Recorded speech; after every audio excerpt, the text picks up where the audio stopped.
Jadi memang kalau bicara industri manufaktur, saudara, ini punya peran penting untuk membuat sebuah negara bisa naik kelas, terutama dari sisi pendapatan masyarakat, termasuk Indonesia yang punya cita-cita bisa masuk jadi list negara maju di 2045.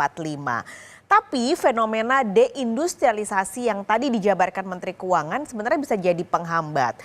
Berapa sih sebenarnya nilai sektor industri manufaktur di Indonesia dalam beberapa tahun terakhir? Ini kami jabarkan datanya, saudara.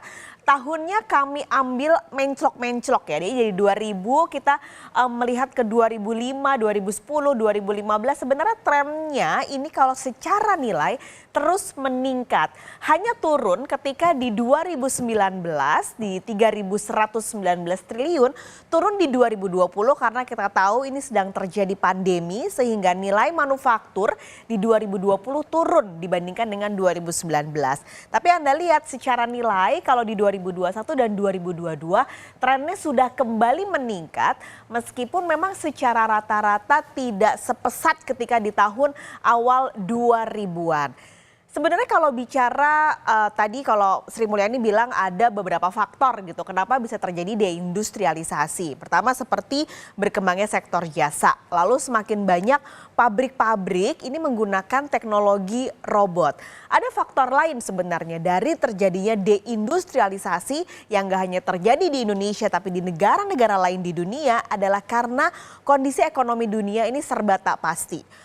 Rupiah kalau di Indonesia rupiah melemah. Nah, ini akhirnya efeknya adalah membuat biaya produksi industri makin besar dan makin tinggi. Ini salah satu yang akhirnya menghambat dan membuat deindustrialisasi.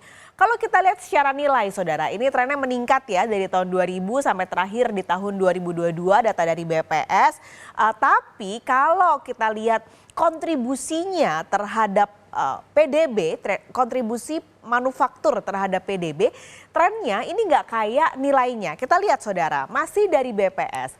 Melihat persentase manufaktur pada PDB, Anda lihat secara tahun dari tahun ke tahun ini terus menurun. Kalau di tahun 2000-an, kontribusi manufaktur terhadap PDB masih 27,75%, tapi secara gradual Anda lihat sampai di 2022 bahkan kontribusinya di bawah 19%, tepatnya 18,34%. Ini terus menurun trennya saudara, tapi menariknya emang terjadi anomali lagi di pandemi. Kalau tadi nilainya turun dari 2019 ke 2020, tapi kontribusi manufaktur di 2019 ke 2020 ini malah naik saudara. Ini ketika terjadi pandemi di 2020. Tapi secara umum secara rata-rata persentasenya terus menurun. Bicara lagi, peran penting dari industri manufaktur ini adalah penyerapan tenaga kerja. Jadi kalau kontribusinya sebenarnya semakin besar, ini tentu baik untuk penyerapan tenaga kerja terutama di Indonesia. Apalagi Indonesia dengan jumlah masyarakat yang begitu besar dengan bonus demografi yang artinya jumlah masyarakat akan semakin bertambah. Kalau diproyeksi pada 2045 akan ada 324 juta penduduk di Indonesia dan dari jumlah tersebut mereka yang produktif usianya mencapai 64% atau berarti ada 297 juta jiwa yang butuh kerja karena memasuki usia produktif. SDM ini tentu harus berkualitas supaya bisa jadi motor dari industrialisasi.